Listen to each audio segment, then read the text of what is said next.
Енді азыр мына нюансымен дайындалып берейін да. Мына басында біздерден төрт тат кіріспе. Шығарманың кіріспесі төрт тат. Орысша айтқанда стратегия. Түсінікті ғой да? Білесіз ба? Енді осы кіріспесін көрсетші маған.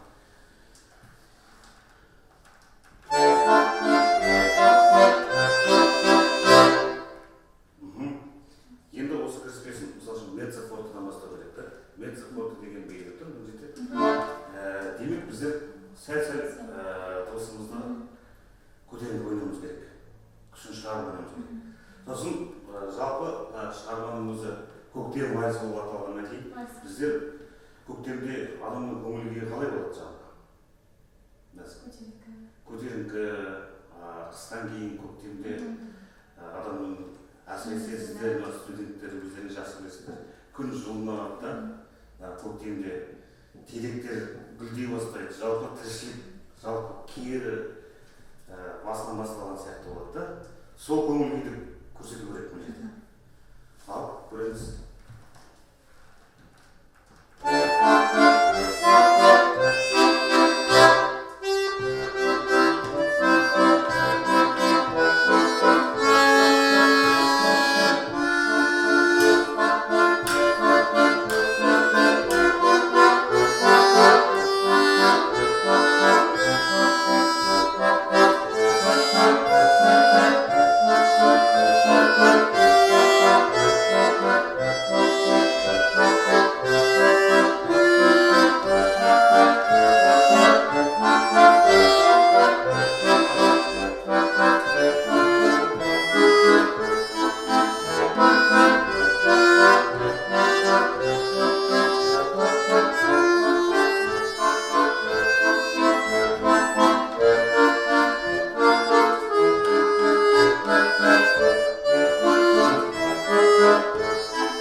Кіріспесі өз алдына, одан кейін екі бөлімнен тұрады да шығарма. Мына екінші бөлімді бастап ойнасақ қалай болады мына жерден? Мына жерден ре нотасын, ми нотасын, ля нотасын акценттерді ету керек, акцентпен көрсету керек да. Осы жерден бастап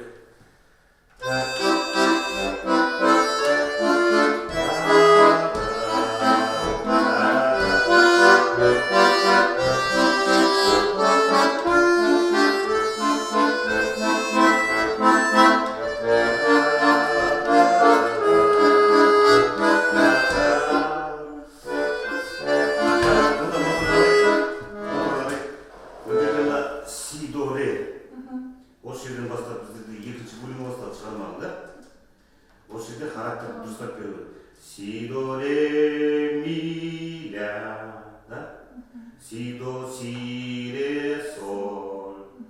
Осында ноталардың астын жаңағы сызықты ойнау керек. Немесе музыка тілімен айтқанда акцент беру керек. Ре нотасына, ми нотасына, ля нотасына. Осы жерді жайда ойнап көрейікші. Бір темп алайық. Орташа темп, да? Раз, два, три, кеттік. Си, до, реден бастай, си-ға реге түсесің да, мына жерде. Си, до, ре.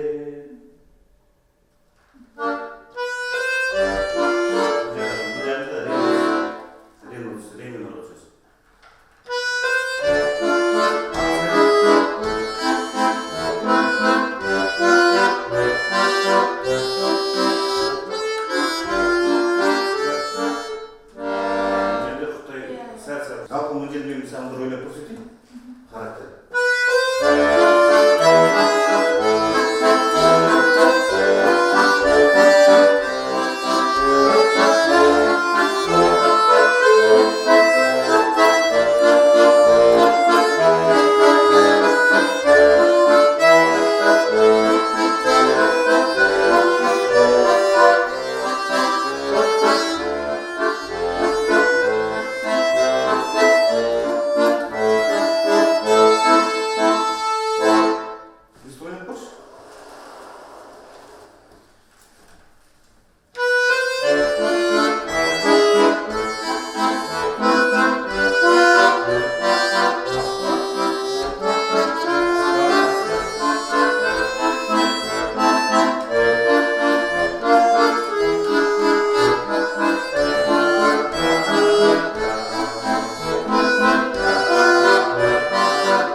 түсінікті ма?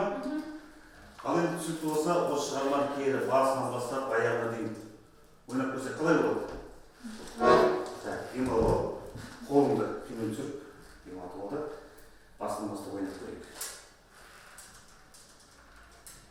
Раз, два, три да, осындай бір темп тұрайық. Қандай тема алармыз?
бөлімі жаңа ойнаған. Сосын екінші бөлімін шығармадым да. Бірінші бөлім ойнаш кері. Бұл жерде басында пианодан бастады. Дұрыс па? Мынау қандай белгі тұрған? Пиано. Пиано дегеніміз қандай белгі береді? Дұрысты жай бастаймыз да. Үстелінде әрбір нотының үстінде фермата деген белгі тұр. Фермата деген дыбысты, әрбір дыбысты созыңқырап ойнайсың. Алып көреміз, жайлап бастаймыз.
Sol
Үшінші шығармамызды қарайық.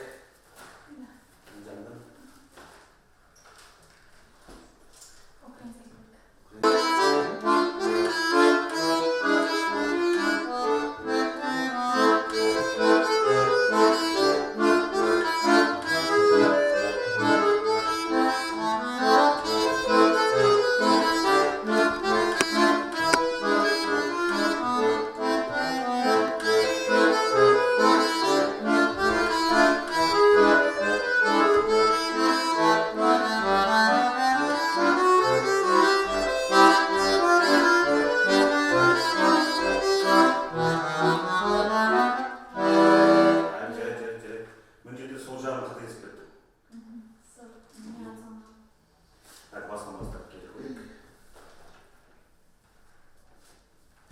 Көңіл ойымыз далды.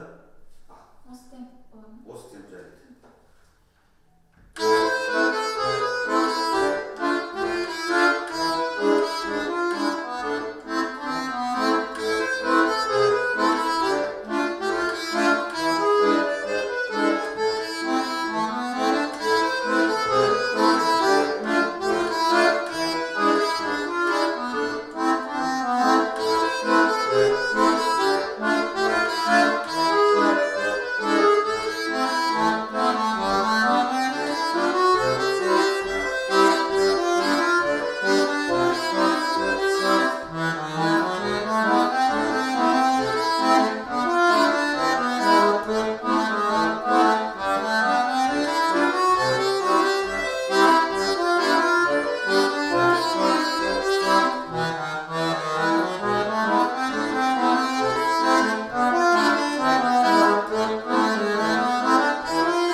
Жаман емес. Енді мына жерлерінде бірінші бөлім мен екінші бөлімнің жалғасатын жерлерін көрсету керек. Қосып та бір жалғасатын жерлерін жасы. Сосын 2 мен 3-тің жалғасатын жерлерін жасы етіп көрсету керек. Үзбей. Енді шамамыз келгенше осыны көрсетіп көрейікші. Бірінші цифр мен екінші цифрді да. Басынан бастап, сосын 3-ті. Басынан бастап айнала дейін тағы білмеп жай.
Динамикалармен әлі жұмыс жасау керек те. Жұмыс жасау керек. Бүгінгі сабақта жаңа бірінші шығарма динамикаларын түсіндіңіз ба? Көктем вальсінің жалпы. Каспиясын қалай ойнау керек, бірінші бөлім сосын жалпы екінші бөлімдегі динамика. Екінші шығармамды түсіндің ғой да? Динамикаларын. Енді түсінсең осы бағытпен дайындалып келесі сабаққа маған осылардың динамикасын шығарманы көрсетесің деп ойлаймын. Жарайды, жақсы. Осымен біздің сабағымыз аяқталды. Science.